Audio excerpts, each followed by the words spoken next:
अक्सर आप लोगों ने देखा होगा, जब भी सिविल सर्विस एग्जाम की बात होती है, आईएएस की बात होती है, यूपीएससी की बात होती है, तो मैं आप लोगों से हमेशा कहता हूं कि आप लोग अपने एग्जाम के कम से कम 3 से 4 साल पुराने क्वेश्चंस पेपर उठाकर जरूर देखा करिएगा। अच्छे से उनका विश्लेषण किया करिएगा। और देखिए, आप लोग करते नहीं हैं, आप लोग हैं आलसी। तो मुझे लगा कि मैं ही क्यों ना कर लूँ। एक साल यानी कि 2023 का जो क्वेश्चंस पेपर हैं आपके, चाहे वो प्रीलिम्स के हों या मुख्य परीक्षा में आप देखिए ऐसे हो, कंपलसरी पेपर हों या 4 जीएस के पेपर हों या ऑप्शनल के पेपर हों, सब पर हम लोग एक ही क्लास में बात कर लेते हैं। सभी पेपर्स को हम लोग देख लेते हैं कि किस तरह के क्वेश्चंस पूछे जाते हैं, कितने नंबर के रहते हैं, कितने घंटे का आपके पास टाइम रहता है। ये देखने से हम लोगों को आगे फायदा मिलेगा। क्या फायदा मिलेगा कि जब हम लोग टॉपर्स की कॉपी उठा के देख रहे होंगे, उनके निबंध की कॉपी देख रहे होंगे, हिंदी कंपलसरी की पेपर की कॉपी देख रहे होंगे, इंग्लिश कंपलसरी की पेपर की कॉपी देख रहे होंगे, फिर चाहे आप देखिए जीएस की चारों जीएस के जो पेपर हैं उनकी कॉपी देख रहे होंगे, ऑप्शनल की कॉपी देख रहे होंगे, तो आप लोगों को वहाँ काफ़ी मदद मिलेगी और आपकी समझ में आएगी कि इस तरह के क्वेश्चंस पूछे जाते हैं। समझ रहे हैं आप लोग। फिर भी आपका कोई डाउट हो, मेरे लिए सुझाव हो, तो ज़रूर आप लोग नीचे बता सकते हैं।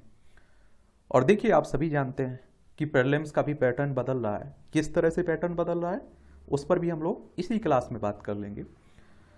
तो ये तो सभी को मालूम होगा, और नहीं मालूम है तो पिछली क्लासें आप लोग जरूर देख लीजिए कि प्रीलिम्स में 2 पेपर होते हैं भाई। और देखते हैं कि इसमें पहला होता है सामान्य अध्ययन प्रश्न पत्र 1, जिसे आप लोग जीएस के नाम से जानते हैं। पहले पेपर को देख लेते हैं, फिर हम लोग आगे बढ़ेंगे। तो इसमें आप लोग देखेंगे कि 2 घंटे का आपको समय मिलेगा। कितना? 2 घंटे का समय मिलेगा। और ये आप देखिए 200 नंबर का रहता है। कितना? 200 नंबर का रहता है इसमें। और एक बात आपको बता दूं, इसमें आप लोगों को ए बी सी डी के रूप में अनुक्रम में देखने को मिलेंगे। ए सेट कह लीजिए, जो भी कहना हो आप लोगों को।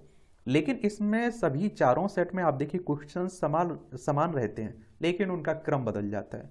क्रम बदलने का मतलब है कि एक तरह से आप मानिए ए सेट में कोई क्वेश्चन पहले नंबर पर है, तो हो सकता है बी में आप देखिए 25वें नंबर पर पहुंच जाए, सी में हो सकता है कि आप देखिए 75वें नंबर पर पहुंच जाए, या किसी और क्रम में बदल जाए। तो ये आप लोग याद रखिएगा। और इसमें अनुदेश जो दिए रहते हैं ये जरूर आप लोग पढ़ा करिएगा। परीक्षा प्रारंभ होने के तुरंत बाद आप इस परीक्षण पुस्तिका की पड़ताल अवश्य कर लें। इसमें कोई बिना छपा, फटा या छूटा हुआ पृष्ठ अथवा प्रश्नांश आदि ना हो। यदि ऐसा है तो इसे सही परीक्षण पुस्तिका से बदल दें। ये तो आप लोगों की जिम्मेदारी रहती है, आपको चेक कर लेना चाहिए। कृपया ध्यान रहे कि ओएमआर उत्तर पत्रक में उचित स्थान पर रोल नंबर और परीक्षण पुस्तिका अनुक्रम एबीसीडी को ध्यान से एवं बिना किसी चूक या विसंगति के भरने और कूटबद्ध करने की जिम्मेदारी उम्मीदवार की है, यानी कि आपकी है। किसी भी प्रकार की चूक विसंगति की स्थिति में उत्तर पत्रिका निरस्त कर दिया जाएगा। और मैं आप लोगों से हमेशा कहता हूं कि इसमें आप देखिए कोई बदलाव के चांस नहीं रहते हैं, सही कर नहीं सकते। एक बार अगर गलती हो जाती है तो पहली बार में आप देखिए बड़े ध्यानपूर्वक भरा करिएगा, थोड़ा टाइम लगा लिया करिए। चाहे इस परीक्षण पुस्तिका पर साथ में दिए गए कोष्टक में आपको अपना अनुक्रमांक लिखना है परीक्षण पुस्तिका पर, और कुछ ना लिखें। इस परीक्षण पुस्तिका में 100 प्रश्न दिए होंगे, 200 नंबर का रहेगा, लेकिन 100 क्वेश्चंस रहेंगे, यानी कि 2 नंबर का एक क्वेश्चंस रहेगा। प्रत्येक प्रश्नांक हिंदी और अंग्रेजी दोनों में छपा होगा आपकी सहूलियत के लिए। प्रत्येक प्रश्नांश में 4 प्रत्युत्तर उत्तर दिए होंगे। इनमें से एक प्रत्युत्तर को चुन लें और जिसे आप उत्तर पत्रिका पर अंकित करना चाहते हैं। यदि आपको ऐसा लगे कि एक से अधिक प्रत्युत्तर सही है तो उस प्रत्युत्तर को अंकित करें जो आपको सर्वोत्तम लगे, और प्रत्येक प्रश्नांक के लिए केवल एक ही प्रत्युत्तर चुनना होता है। यानी कि विकल्प की बात हो रही है, नीचे 4 विकल्प दिए रहते हैं ना, तो उनमें से एक ही सही होगा, तो वही आपको चुनना है और उत्तर पुस्तिका में गोला भरना है। आपको अपने सभी प्रत्युत्तर अलग से दिए गए उत्तर पत्रक पर ही अंकित करने हैं, और उत्तर पत्रक में दिए गए निर्देश देखें, सभी प्रश्नांश के अंक समान हैं। और इससे पहले कि आप परीक्षण पुस्तिका के विभिन्न प्रश्नांशों की प्रत्युत्तर उत्तर पत्रक पर अंकित करना शुरू के आपको प्रवेश पत्र के साथ प्रेषित अनुदेशों के अनुसार कुछ विवरण उत्तर पत्रक में देने होते हैं। उत्तर जो ओएमआर सीट होती है ना, उसमें भी आपको कुछ जानकारी भरनी होती है। आप अपने सभी प्रत्युत्तर को उत्तर पत्रक में भरने के बाद तथा परीक्षा के समापन पर केवल उत्तर पत्रक अधीक्षक को सौंप दें। आपको अपने साथ परीक्षण पुस्तिका ले जाने की अनुमति होती है। यानी कि कहने का मतलब यह है कि जो अब OMR सीट होती है ना वो जमा हो जाती है और जो प्रश्न पत्र होता है वो ले जा सकते हैं आप। कच्चे काम के लिए पत्रक परीक्षण पुस्तिका के अंत में संलग्न है, यानी कि कुछ आप लोगों को काट पीट करना है, कुछ लिखना है, समझना है, समझ रहे हैं। जैसे मैथ में आप देख लीजिए, कुछ आप लोग करते हैं ना, गुणा भाग करते रहते हैं, तो उसके लिए लास्ट में आपको कुछ पेज मिल जाते हैं प्रश्न पत्र में, तो उस पर कर लिया करिएगा। लेकिन आप देखेंगे माइनस मार्किंग होती है, ये जरूर याद रखिएगा। गलत उत्तरों के लिए दंड देना होता है। सभी प्रश्नों में उम्मीदवार द्वारा दिए गए गलत उत्तरों के लिए दंड दिया जाएगा। प्रत्येक प्रश्न के लिए 4 वैकल्पिक उत्तर हैं। उम्मीदवार द्वारा प्रत्येक प्रश्न के लिए दिए गए एक गलत उत्तर के लिए प्रश्न हेतु नियत किए गए अंकों का 1/3 अंक दंड के रूप में काटा जाएगा। अब यहाँ आप देखिए, आप लोगों को कंफ्यूज रहता है कि कैसे, ये समझ में नहीं आता है। मान लीजिए मैंने किसी क्वेश्चंस का आंसर दिया, OMR सीट में आंसर भरा और वो सही है, तो उसका 2 नंबर हमें मिल जाएगा। अब आप देखिए कि हमने उसमें OMR सीट में आंसर भरा और वो गलत हो जाता है, तो उस प्रश्न का तो हमें आंसर मतलब जो भी अंक होंगे वो नहीं मिलेंगे, लेकिन जो हमारे सही होंगे ना उसमें से 1/3 अंक काट लिए जाएंगे। अब आप लोग कहोगे कि एक और सवाल कर दोगे कि मैं मान लीजिए कि किसी क्वेश्चन का आंसर मुझे नहीं आ रहा है, मैं छोड़ देता हूँ, वो खाली छोड़ देता हूँ, OMR सीट में कोई गोला नहीं भरता हूँ, तब क्या होगा?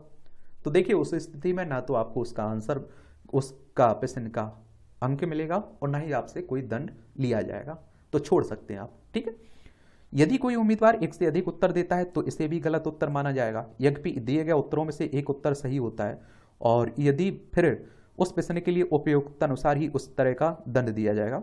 यदि उम्मीदवार द्वारा कोई प्रश्न हल नहीं किया जाता है तो अर्थात उम्मीदवार द्वारा उत्तर नहीं दिया जाता है तो उस प्रश्न के लिए कोई दंड नहीं दिया जाएगा, ना ही उसका कुछ आपको मिलेगा। तो ये सब याद रखा करिएगा। तो इसलिए कहता हूं कि यह अनुदेश जरूर पढ़ा करिएगा। अब आप देखिए किस तरह से आप देख रहे हैं कि पैटर्न बदल रहा है, जो मैं हर समय पैटर्न की बात करता रहता हूं ना कि बदल रहा है। पहला क्वेश्चन देख लीजिए, निम्नलिखित कथनों पर विचार कीजिए। झेलम नदी बुलर झील से होकर जाती है। दूसरा कह रहा है कृष्णा नदी सीधे कुल्लेरू झील का भरण करती है। तीसरा कह रहा है गंडक नदी के विसर्पण से कांवर झील निर्मित हुई है। और मैं हमेशा आप लोगों से कहता हूं कि इन लाइनों को जरूर पढ़ा करिएगा। उपयुक्त में से कितने कथन सही है? यहां सही पूछ रहा है। अगर आप देखते हैं कि सही नहीं पूछ रहा होता, असत्य पूछ रहा होता, तो इसका आंसर बदल जाता। अब आप देखिए तीनों में से आपको कितने कथन सही है? केवल एक सही है, केवल 2 सही है, सभी 3 सही हैं, कोई भी सही नहीं है। अब आप समझिए, यानी कि आप देखिए तीनों में से आप लोगों को सही कौन से हैं? एक सही है, 2 सही है या 3 सही है।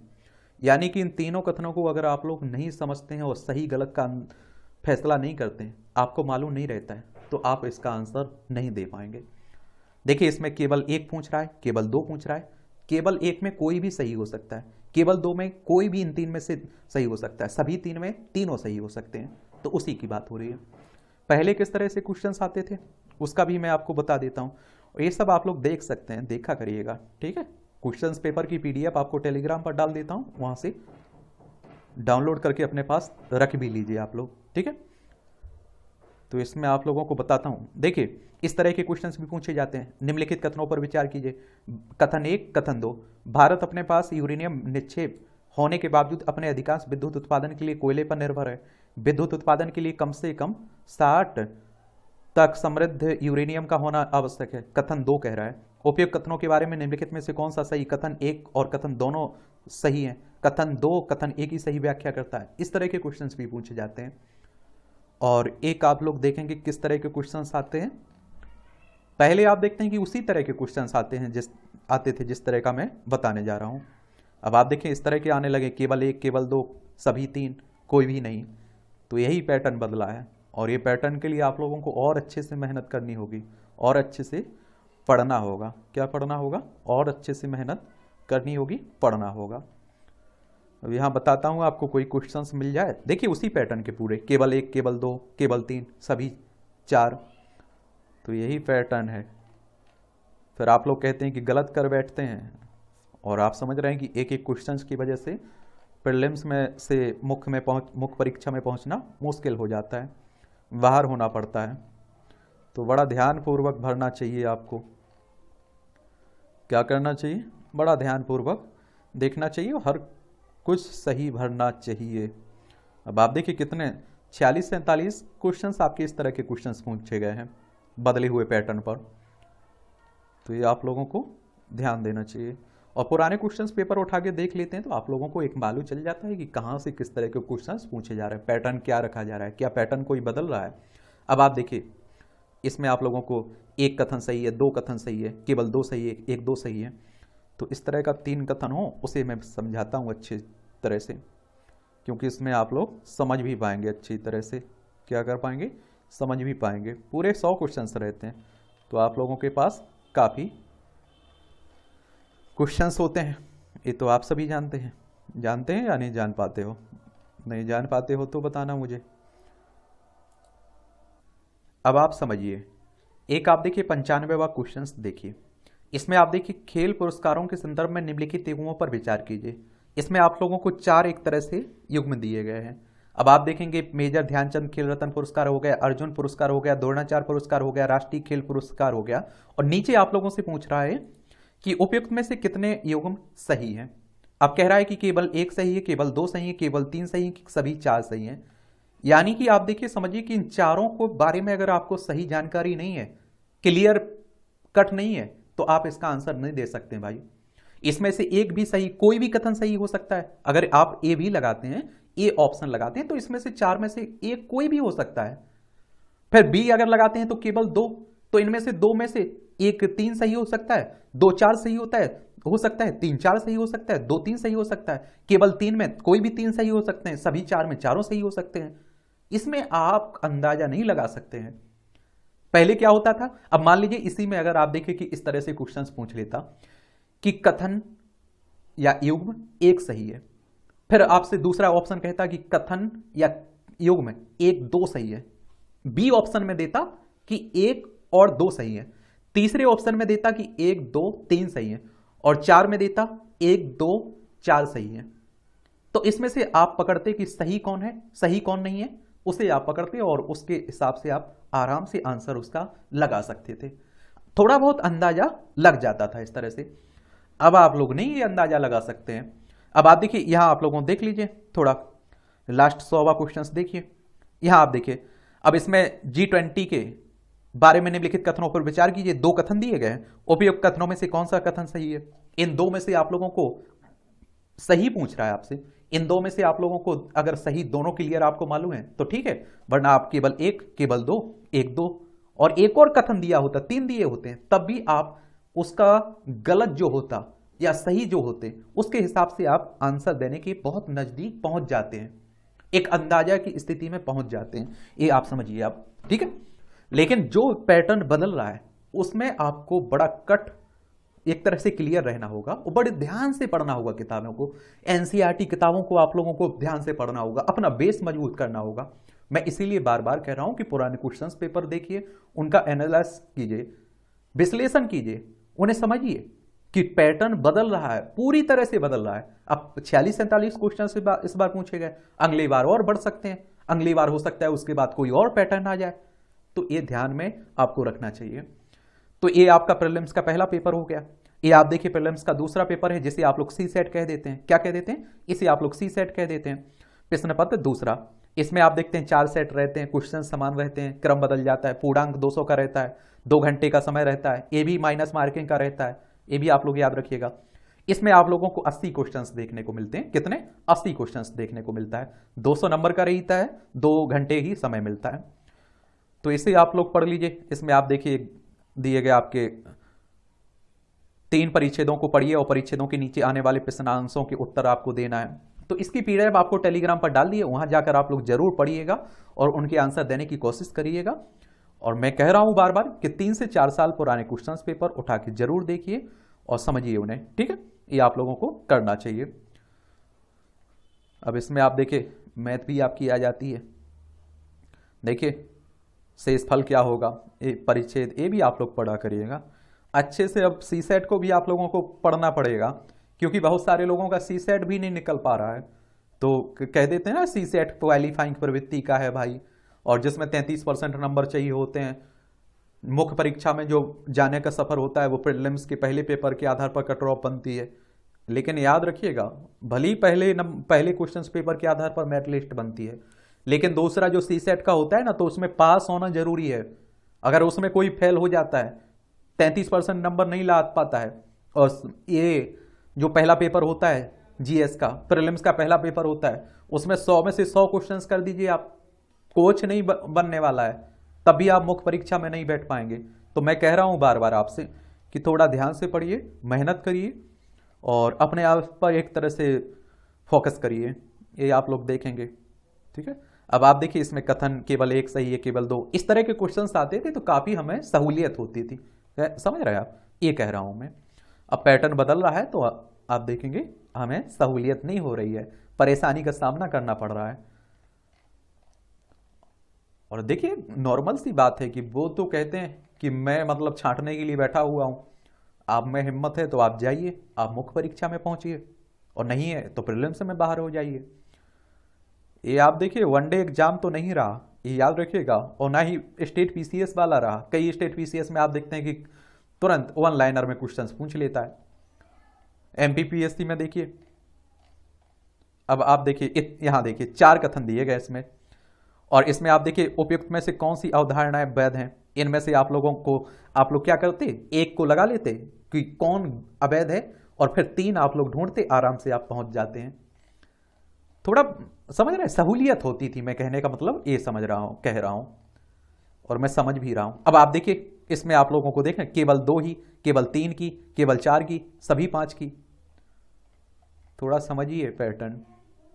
कभी अभी किसी ने तो ये कहा कि मैं मैसेज देख रहा था जीमेल पर कि उन्होंने क्वेश्चंस भेजा, उसमें नीचे 4 ऑप्शन दिए हुए थे, तो उन्होंने कहा कि मैं बी लगा के आऊं, केवल 2। तो मुझे बोले कि 2 कथन सही लगे उसमें, इसलिए केवल मैंने 2 लगा दिए। अरे मैंने बोला कि बोले 3 लगाना चाहिए था, क्या करना चाहिए था? तो मैंने बोला ये कह रहा है कि इन 4 में से 2 कौन से सही है, उनमें से 4 में से कोई भी 2 सही हो सकते हैं, पहला दूसरे की बात नहीं हो रही है। इसमें हो सकता है कि तीसरा चौथा भी सही हो सकता है, तो ये बात कर रहा हूं मैं। और वो क्या समझ गए कि 1 और 2 सही है, पहला कथन भी सही है, दूसरा कथन सही है, वो ये समझ के आप देखिए बी ऑप्शन लगा दिए। लेकिन ऐसा नहीं है, याद रखिएगा ये, तो ये भी आपको देखने को मिलेगा। इसमें 80 क्वेश्चन हैं आपके। बात करिए सी सेट में भी बहुत परेशानी का सामना करना पड़ रहा है, कई लोगों को आप देखें, और नहीं हो रहा है। बहुत सारे लोगों की आप देखिए पहला पेपर ठीक जा रहा है, बढ़िया जा रहा है, बहुत अच्छा जा रहा है, लेकिन दूसरे पेपर में उनका नहीं हो पाता है। तो इस पर भी आपको थोड़ा मेहनत करना पड़ेगा, टाइम देना पड़ेगा।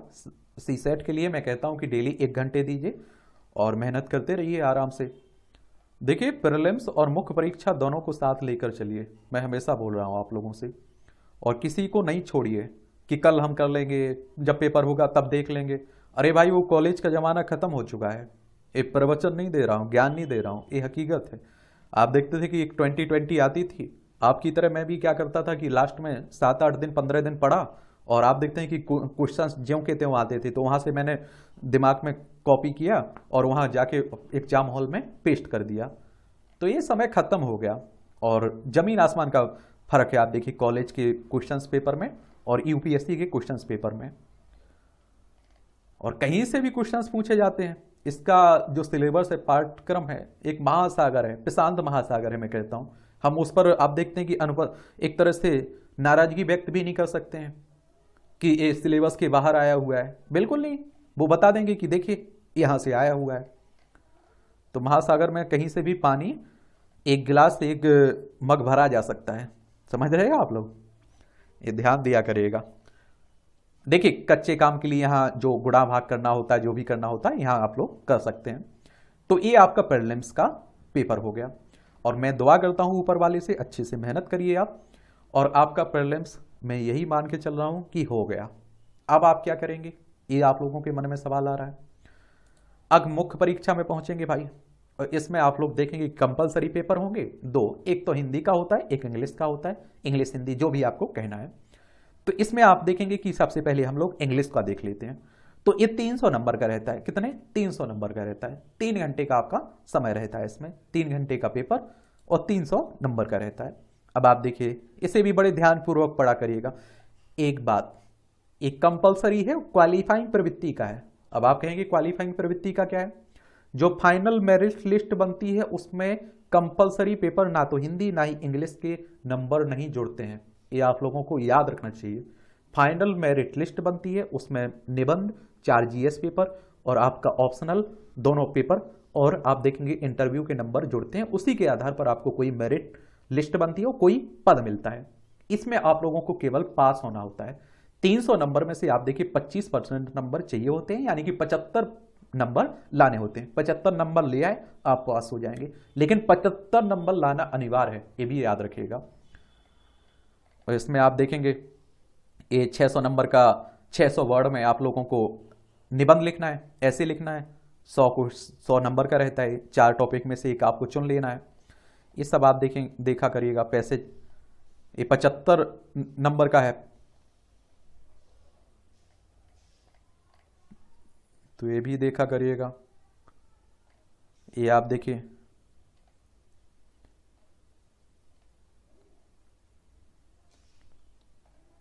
ये भी आपका 75 नंबर का है।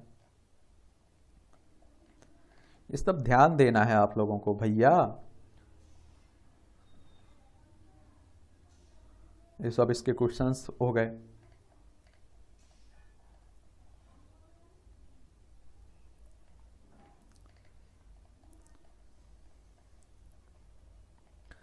तो इस तरह से आप देखेंगे कि ये आपका इंग्लिश का है पेपर। क्या है? इंग्लिश कंपलसरी पेपर है आपका।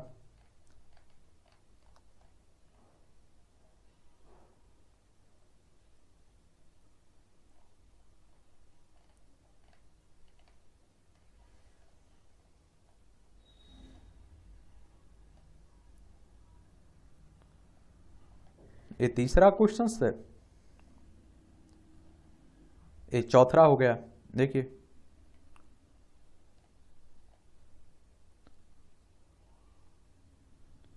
ये rewrite the following sentence after making necessary correction की बात हो रही है, तो इनमें से आप लोग देख लीजिए।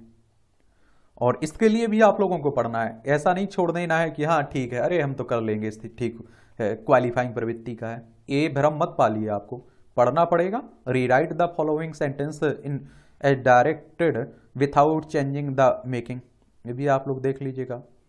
इनके हम लोग सॉल्व, जो टॉपर्स हैं उनकी कॉपी देखेंगे तो और अच्छे से आप लोगों को समझ में आ जाएगा। मैं बस इतना दिखाना चाह रहा हूँ कि इस तरह के क्वेश्चंस पेपर होते हैं, आंखों से देख लीजिए खोल के। अब हिंदी कंपलसरी की बात करें तो आप देखेंगे 300 नंबर का ये भी रहता है, 3 घंटे का समय रहता है इसमें भी आप लोगों को। और ये भी क्वालिफाइंग प्रवृत्ति का है, इसमें भी आपको 25% नंबर चाहिए, 75 नंबर चाहिए। ये भी आपकी फाइनल मेरिट लिस्ट में नहीं जुड़ेंगे भाई, ये आप क्लियर कट समझ लीजिए। ये अनुदेश पढ़ लिया करिएगा आप लोग, ठीक है। उसका इंग्लिश का भी पढ़ लीजिए। कृपया प्रश्नों के उत्तर देने से पूर्व निम्नलिखित प्रत्येक अनुदेश को ध्यानपूर्वक पढ़ें। सभी प्रश्नों के उत्तर लिखना अनिवार्य है। प्रत्येक प्रश्न के अंक उसके सामने अंकित हैं। उत्तर हिंदी में ही लिखें यदि किसी प्रश्न विशेष में अन्यथा निर्दिष्ट ना हो। जिन प्रश्नों के संबंध में अधिकतम शब्द संख्या निर्धारित है वहां इनका अनुपालन किया जाना चाहिए कि इतने शब्दों में आंसर लिखना है। यदि किसी प्रश्न का उत्तर निर्धारित शब्द संख्या की तुलना में काफी लंबा छोटा है तो अंकों की कटौती की जा सकती है। प्रश्न सह उत्तर पुस्तिका का कोई भी पृष्ठ अथवा पृष्ठ का भाग जो खाली छोड़ा गया हो उसे स्पष्ट रूप से काट दें। इस तरह से लाइन चला दिया करिएगा, इस तरह से चला सकते हैं आप, ठीक है। तो ये भी देख लीजिएगा।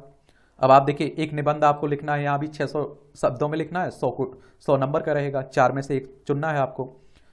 और निबंध देखिए, इसीलिए कहता हूँ निबंध अगर लिखने की कला आपको आ गई तो ये ऐसे में भी आप लोगों को लिखना है, निबंध 2 यहाँ भी लिखना है, इंग्लिश में भी लिखना है, तो आपको कला सीखनी है। निम्नलिखित गद्यांशों को ध्यानपूर्वक पढ़िए और उसके आधार पर नीचे दिए गए प्रश्नों के उत्तर स्पष्ट, सही और संक्षिप्त भाषा में लिखिए। ये 60 नंबर का है आपका।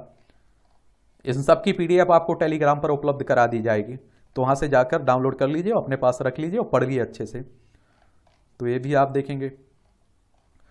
ये आप देखिए फिर तीसरा क्वेश्चन आ जाता है। निम्नलिखित अनुच्छेद का सारांश लगभग 1/3 शब्दों में लिखिए और इसका शीर्षक लिखने की आवश्यकता नहीं है, सारांश अपने शब्दों में ही लिखिए।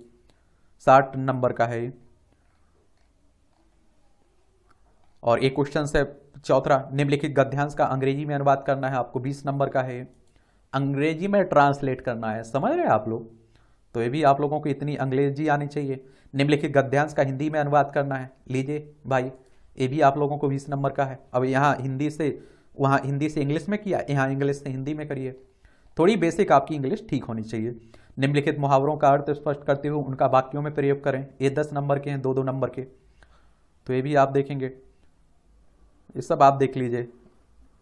यहाँ आप लोगों देखिए मुहावरे हो गए, नीचे आप देखेंगे निम्नलिखित वाक्यों के शुद्ध रूप चुनिए, ये भी 10 नंबर का है। निम्नलिखित शब्दों के 2-2 पर्यायवाची लिखिए, ये भी 10 नंबर का है। निम्नलिखित युगों को इस तरह से वाक्य में प्रयुक्त कीजिए कि उनका अर्थ उत्तर स्पष्ट हो, 10 नंबर का है। मैं आप लोगों को बताऊं, देखिए इसके लिए पृथ्वीनाथ पांडे की किताब है, उससे जरूर आप लोग पढ़ा करिएगा। और इंग्लिश के लिए आप लोग आर्टिकल, जो स्पेशल ग्रामर है, इस तरह की किताब पढ़ सकते हैं। और निबंध लिखने के लिए आप लोग क्या करिए कि कोई इंग्लिश का आप देखते हैं कि अच्छा आर्टिकल निकला हुआ है, उसे पढ़ लिया करिएगा, थोड़ा बेस आपका मजबूत रहे। ठीक है, और भी किताबें रहेंगी, उन्हें भी मैं बता दूंगा। ठीक है आपको। फिर आते आए हैं हम लोग निबंध पर, और जो आपका मेरिट बेस पेपर है, यानी कि कहने का मतलब है कि फाइनल मेरिट लिस्ट में नंबर जुड़ते हैं और इन्हीं पेपरों के आधार पर आपकी मेरिट लिस्ट बनती है। अब हम लोग निबंध से शुरू कर रहे हैं ना, इन्हीं के आधार पर जितने भी पेपरों के बारे में हम बात करेंगे, इन्हीं के आधार पर आपकी मेरिट लिस्ट बनेगी और आपको कोई पद मिलेगा। तो निबंध में आप देखेंगे कि 250 नंबर का रहता है निबंध आपका, 3 घंटे का समय रहता है आप लोगों के पास, 250 नंबर का रहता है। और प्रश्न पत्र संबंधी विशेष अनुदेश दिया गया। कृपया प्रश्नों के उत्तर देने से पूर्व निम्नलिखित प्रत्येक अनुदेश को ध्यानपूर्वक पढ़ें। प्रवेश पत्र में प्राधिकृत माध्यम में निबंध लिखना आवश्यक है। अगर हिंदी आपकी है तो हिंदी में आपको लिखना है। इस माध्यम का स्पष्ट उल्लेख प्रश्न सह उत्तर QCA पुस्तिका के मुख्य पृष्ठ पर निर्दिष्ट स्थान पर करना होगा। जब हम टॉपर्स की कॉपी देखेंगे तो वहां भी आपको समझ में आ जाएगा किस तरह से करना है। प्राधिकृत माध्यम के अतिरिक्त अन्य किसी माध्यम में लिखे गए उत्तरों पर अंक नहीं दिए जाएंगे। प्रश्नों के उत्तर निर्दिष्ट शब्द संख्या के अनुसार होना चाहिए। प्रश्न सह उत्तर QCA पुस्तिका में खाली छोड़े गए किसी पृष्ठ अथवा पृष्ठ के भाग को पूर्णतः काट दें। और ये आप लोग पढ़ सकते हैं। निबंध लिखते रहिए। मैं कहता हूं कि सप्ताह में एक निबंध आपको हर हाल में लिखना चाहिए, एक निबंध प्रैक्टिस करते रहना चाहिए। ठीक है। और आप देखिए निम्नलिखित खंड ए और बी में से प्रत्येक प्रश्न विषय चुनकर 2 निबंध लिखना है, जो प्रत्येक लगभग 1000 से 1200 शब्दों का होगा आपको। और देखिए निबंध का कोई सिलेबस नहीं है। अगर इसका आपने पाठ्यक्रम देखा है, सिलेबस देखा है, पैटर्न देखा है, तो आप सभी जानते हैं 2 लाइनों में उन्होंने लिख दिया कि सटीक लिखिए, संक्षिप्त लिखिए भैया। अब आप देखिए कि इसके लिए कोई सिलेबस भी नहीं है। आप लोगों को आर्टिकल पढ़ते हैं, आप लोग जो आते हैं संपादकीय पाठ, एडिटोरियल, आप लोग GK GS पढ़ते ही हैं, एक सामान्य समझ आप देखते हैं कि सभी मुद्दों पर रखते हैं, तो वहीं से आपको स्टडी मटेरियल निबंध के लिए मिल जाता है। इसमें खंड 1 में 4 टॉपिक दिए गए, 4 विषय दिए गए, इनमें से आप लोगों को एक चुनना है और उस पर कितना 1000 से 1200 शब्दों में लिख देना है भाई। और निबंध हमेशा पैराग्राफ में लिखना है, पॉइंट में निबंध नहीं लिखते हैं, याद रखिएगा। आगे जब निबंध की कॉपी देखेंगे तो उसमें हम लोग विस्तार से देखेंगे और टॉपर्स ने जो तरीके अपनाए हुए हैं उन पर भी बात करेंगे। तो इन 4 में से आप देखेंगे एक टॉपिक आपको चुनना है और 125 नंबर का रहेगा। सेक्शन ए आपका 125 का है। जब आप एक निबंध लिखेंगे ना इन 4 सब्जेक्ट में से, 4 विषय में से, तो आप देखेंगे कि 125 नंबर पूर्णांक रहेगा उसके लिए। और आप देखिए फिर आपको बी देखने को मिलेगा, ए सेक्शन बी खंड बी है। इसमें भी आपको 4 टॉपिक दिए गए, 4 सब्जेक्ट दिए गए, 4 विषय दिए गए हैं और इन 4 में से आपको एक चुनना है। और ए भी आपका 125 नंबर का रहेगा, 125 पूर्णांक रहेगा। ठीक है। तो ये आपके निबंध की कहानी होगी। 2 निबंध लिखना है आप लोगों को। ठीक है। फिर चलते हैं हम लोग GS में। पहला पेपर है GS का। ये भी आप लोगों को बता रहा हूं मेरिट बेस्ड पेपर है। अब सभी मेरिट बेस्ड पेपर हैं आपके। तो प्रश्न पत्र पहला हो गया ये सामान्य अध्ययन का। इसके लिए 250 नंबर है, 3 घंटे का समय है और ये प्रश्न पत्र संबंधी विशेष अनुदेश दिए गए। कृपया प्रश्नों के उत्तर देने से पूर्व निम्नलिखित प्रत्येक अनुदेश को ध्यानपूर्वक पढ़िएगा। आप लोगों से भी कहता हूं कि आप लोग भी पढ़ा करिए। इसमें 20 प्रश्न दिए गए जो हिंदी और अंग्रेजी दोनों में छपे हैं। सभी प्रश्न अनिवार्य हैं। प्रत्येक प्रश्न भाग के लिए नियत अंक उसके सामने दिए गए हैं। प्रश्नों के उत्तर उसी प्राधिकृत माध्यम में लिखे जाने चाहिए जिसका उल्लेख आपके प्रवेश पत्र में दिया गया। आपने जो मीडियम चुना है, जो माध्यम चुना है, उसी में लिखना है। हिंदी मीडियम चुना है तो हिंदी में लिखना है। इस माध्यम का स्पष्ट उल्लेख प्रश्न सह उत्तर QCA पुस्तिका के मुख्य पृष्ठ पर निर्दिष्ट स्थान पर किया जाना है। प्राधिकृत माध्यम के अतिरिक्त अन्य किसी माध्यम में लिखे गए उत्तर पर कोई अंक नहीं दिया जाएगा। प्रश्न 1 से 10 तक प्रत्येक का उत्तर 150 शब्दों में। आप समझ रहे हैं? 20 क्वेश्चंस दिए गए आपके और इसमें आप देखेंगे क्या देखेंगे? आप देखेंगे कि आपका जो प्रश्न संख्या 1 से 10 तक है, ये प्रत्येक का उत्तर आपको 150 शब्दों में देना है। और प्रश्न संख्या 11 से 20 तक का इनका 250 शब्दों में देना है। ये आप लोग समझ लीजिए, शब्दों की कीमत यहां समझ में आती है।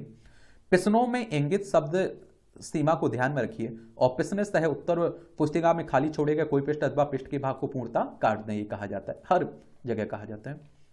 अब आप देखिए, ये आपके दिए गए ना 150 शब्दों में लिखना है, 10 अंक का है ये आप देखिए, सभी आप लोग देखते रहिए। 150 अंक, 150 अंक 10 नंबर का है।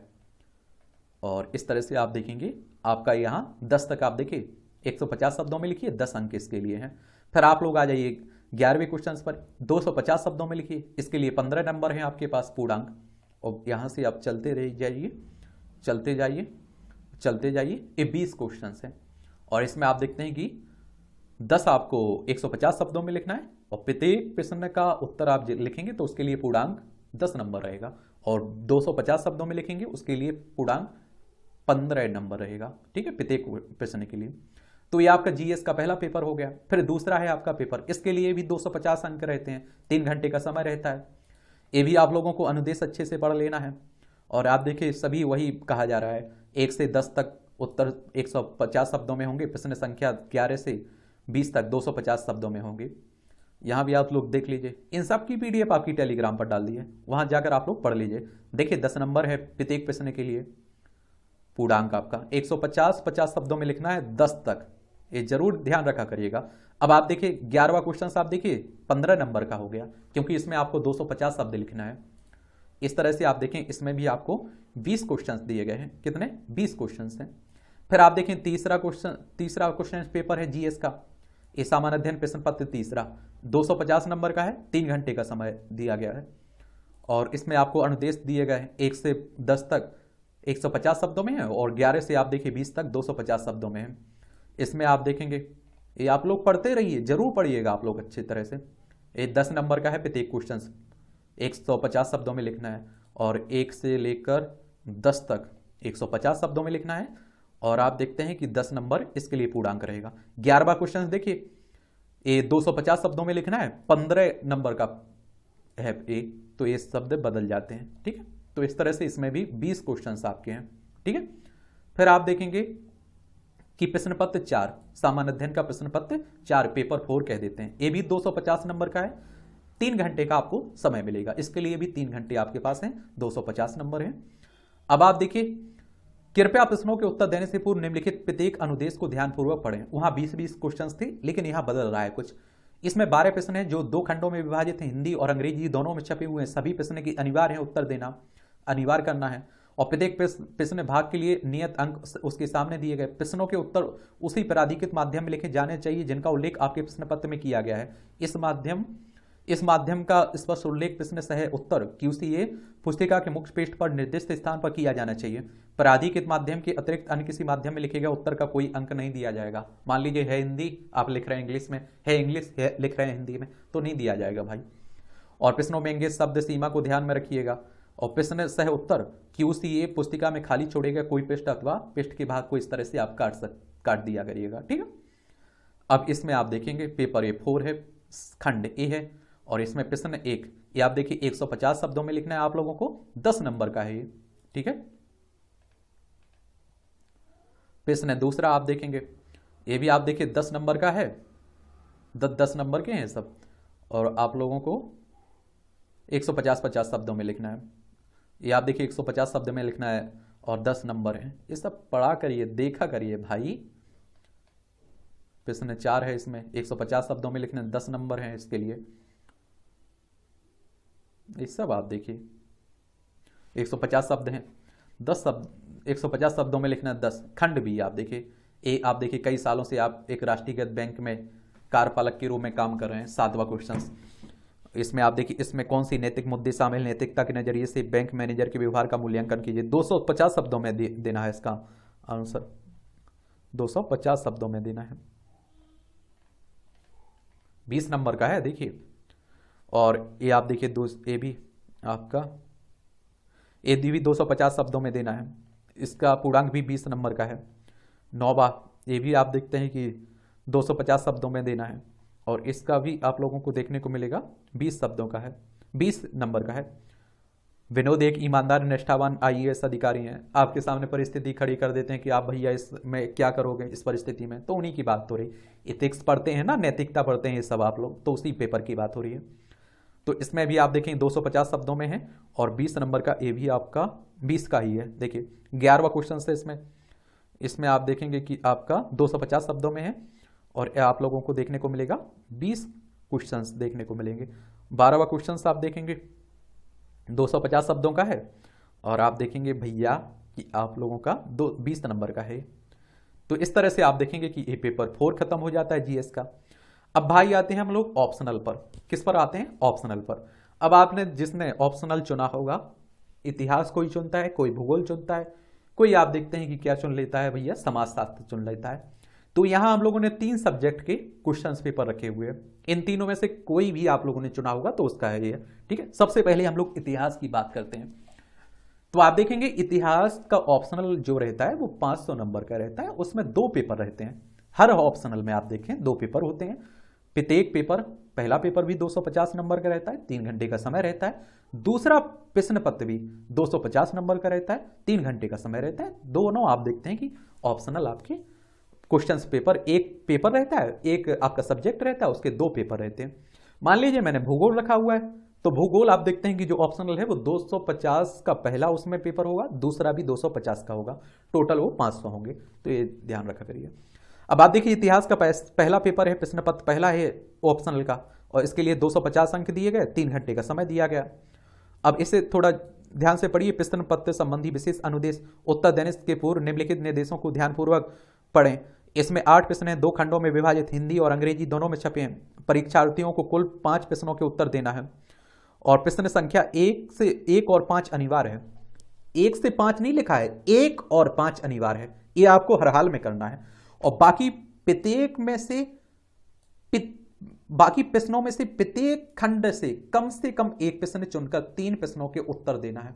टोटल 5 के उत्तर आपको देना है और प्रत्येक प्रश्न भाग के लिए नियत अंक उसके सामने दिए गए। प्रश्नों के उत्तर उसी प्राधिकृत माध्यम में लिखे जाने चाहिए जिसका उल्लेख आपके प्रश्न पत्र में है। हिंदी मीडियम से है तो हिंदी में लिखिए, इंग्लिश से है तो इंग्लिश में। इस माध्यम का स्पष्ट उल्लेख प्रश्न सह उत्तर QCA पुस्तिका के मुख्य पृष्ठ पर निर्दिष्ट स्थान पर किया जाना चाहिए। प्राधिकृत माध्यम के अतिरिक्त अन्य किसी माध्यम में लिखे गए उत्तर का कोई अंक नहीं दिया जाएगा। शब्दों की यहाँ भी सीमा है, उन्हें भी ध्यान रखा करिएगा। अब आप देखिए क्वेश्चन पेपर में प्रश्न देखते हैं। सेक्शन ए, पहला क्वेश्चन सही, और ये आपको 50 नंबर का है। कितना? 30 शब्दों की संक्षिप्त टिप्पणी करना है इन सभी जो आपको दिखाई दे रहे हैं ना। तो ये भी आपका अनिवार्य है, ये आपको अनिवार्य करना है। इनके सबके आंसर आपको देना भैया जी, समझ रहे हैं आप लोग? इनके सबके आंसर आपको देना है। और आपको दिए गए नीचे मानचित्र पर अंकित निम्नलिखित स्थानों पर पहचान कीजिए और अपनी प्रश्न सह उत्तर पुस्तिका में उसके प्रत्येक पर लगभग 30 शब्दों की टिप्पणी कीजिए। और ये आप लोगों को ध्यान देना है, इन सब की बात हो रही है। गोदीबाड़ा, शैलाशय, इन सब की देखिए ये सब दिया गया, इनमें आप लोगों को भरना है, उस पद को शब्द लिखना है।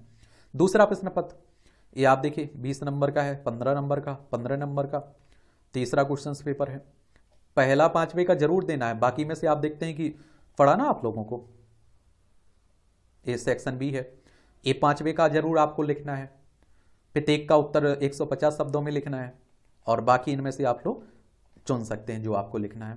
ये टोटल 8 इस तरह से याद रखिए। लेकिन एक बात आप लोगों को याद रखना चाहिए, आप सोचें कि हमने 7वें का ए दे दिया और फिर 8वें का हमने बी दे दिया, सी दे दिया। नहीं नहीं, इस तरह का नहीं बोल रहा हूं। इसमें से या तो आप 8वें को पूरा लिखिए तीनों को, या फिर 7वें के तीनों को लिखिए। ऐसा नहीं कि 7वें का लिख दिया, 8वें का फिर लिख दिया और 6वें का, तो आपके तीनों उसमें से हो गए। नहीं, ध्यान रखिएगा, ये सब ध्यान रखना चाहिए। तो ये पहला हो गया इतिहास का। फिर आप देखते हैं कि ये आपका इतिहास का दूसरा है। ये भी 250 नंबर का रहता है, 3 घंटे का इसके लिए समय है। और इसमें आप देखिए, इसमें भी वही सब दिया गया। प्रश्न संख्या 1 और 5 अनिवार्य रूप से करना है। बाकी प्रश्नों में से प्रत्येक खंड से कम 1 प्रश्न चुनकर किन्हीं 3 प्रश्नों के उत्तर देना है। ये आप लोग याद रखिएगा। मान लीजिए पहले आपने एक इसका कर दिया, पहले का दे दिया शब्द में, और फिर आप देखते हैं कि आप इसमें से कोई भी चुन सकते हैं, बाकी बचे हुए हैं। दूसरे का दे दीजिए, तीसरे का दे दीजिए, तो 2 ये हो गए। फिर पांचवा एक आपका 3 हो गए, बाकी 2 और दे दीजिए। खंड ए में से कोई भी 2 दे दीजिए, खंड एक में से 1 दे दीजिए, जो आपको अच्छा लगे। लेकिन 1 और 5 को नहीं बदल सकते हैं आप कि पहले को छोड़ देते हैं दूसरे को कर देते हैं, भाई ऐसा नहीं कर पाएंगे। 1 और 5 का अनिवार्य रूप से आपको देना होगा। इसीलिए कह रहा हूं थोड़ा पढ़िए और समझिए, इसे समझने की कोशिश करिए।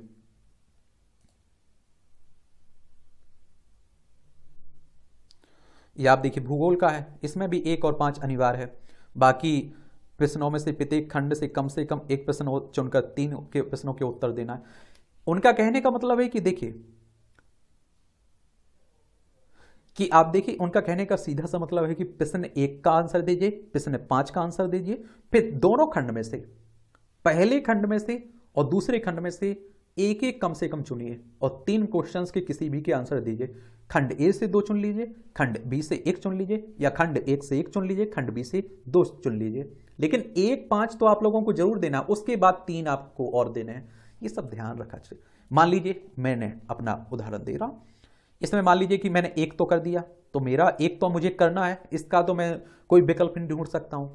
फिर मान लीजिए कि मुझे दूसरे का आंसर नहीं आ रहा है, मैंने इसमें तीसरे का दे दिया। अब ठीक है, 2 हो गए हमारे।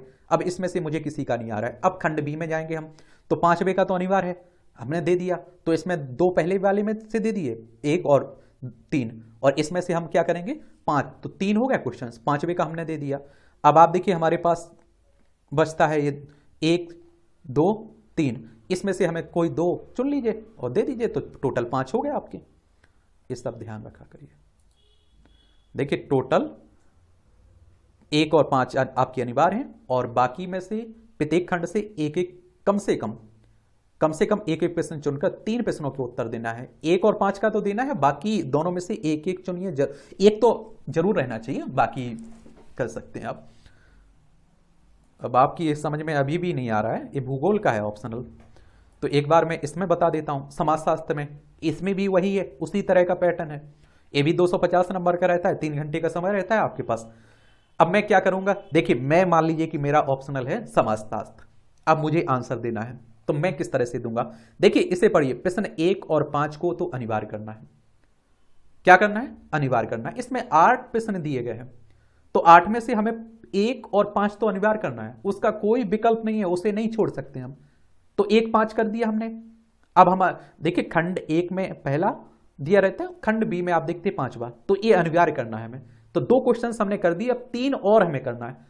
तो ऐसा नहीं है कि हम खंड ए में से ही तीनों का आंसर दे दें, खंड बी को छोड़ दें, नहीं नहीं, खंड ए में से भी आपको 1 चुनना है, खंड बी में से आप लोग 2 चुन सकते हैं, हर हाल में 1 तो चुनना ही है।